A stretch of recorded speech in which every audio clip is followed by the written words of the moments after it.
नमस्कार दोस्तों, मैं Sujeet Kumar, founder of how to reach SK. आज मैं एक स्टोरी के माध्यम से सच्चे ज्ञान का अनुभव कराएंगे, कैसे प्राप्त होगी। अब वीडियो को लास्ट तक जरूर देखें। सच्चा ज्ञान कैसे हासिल करें, ये आपको इस वीडियो के माध्यम से मिलेगी। चलिए दोस्तों, तो शुरू करते हैं। एक बच्चा रोजाना अपनी गायों को जंगल में नदी किनारे चराने के लिए ले जाता था। जंगल में एक नित्य प्रतिदिन एक संत के योगिक क्रियाकलाप देखता था। संत आंखों और नाक बंद कर कुछ योगिक क्रियाएं करते थे। एक दिन उससे रहा नहीं गया। उत्सुकतावश उसने संत से योगिक क्रियाओं के बारे में पूछ लिया।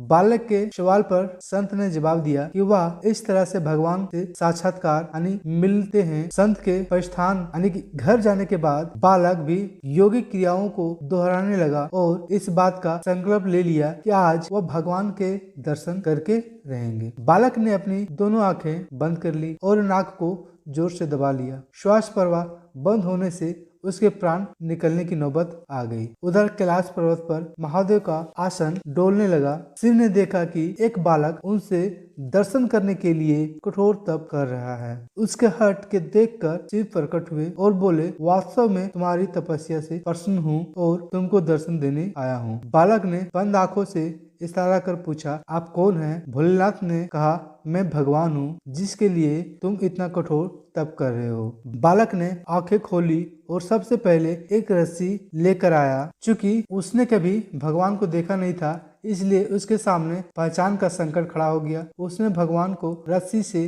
पेड़ के साथ बांध दिया और साधु को बुलाने के लिए भागकर गया। संत तुरंत उसकी बातों पर यकीन करते हुए दौड़े हुए आए, लेकिन संत को भगवान कहीं नहीं दिख रहा है। तब संत ने बालक से कहा, मुझे तो कहीं नहीं दिख रहा है। तब बालक ने भगवान से पूछा, प्रभु आप यदि सही में भगवान हो तो साधु महाराज को दिख क्यों नहीं रहे हो? तब भगवान ने कहा, जो भक्त छल कपट करते हैं उसे हम दर्शन नहीं देते। जो मुझे सच्चे मन से याद करता है, मैं उसको दर्शन देने के लिए दौड़ा चलाता हूँ। तुमने निश्चल मन से आराधना की, अपने प्राण दाव पर लगाए और मेरे दर्शन का दृढ़ संकल्प लिया। इसलिए मुझे कैलाश से मृत्युलोक में तुमको दर्शन देने के लिए आना ही पड़ा। जबकि साधु को आचरण में इन सभी बातों को अभी अभाव है। घर रोजाना के क्रियाकलाप करते हैं, लेकिन उनके मन में अभी भटकाव है। इसलिए मैं तुमको तो दिखाई दे रहा हूँ, लेकिन संत को नहीं। हाँ दोस्तों, तब इस वीडियो से आप इस स्टोरी से आप सीखे क्या, कमेंट जरूर करें।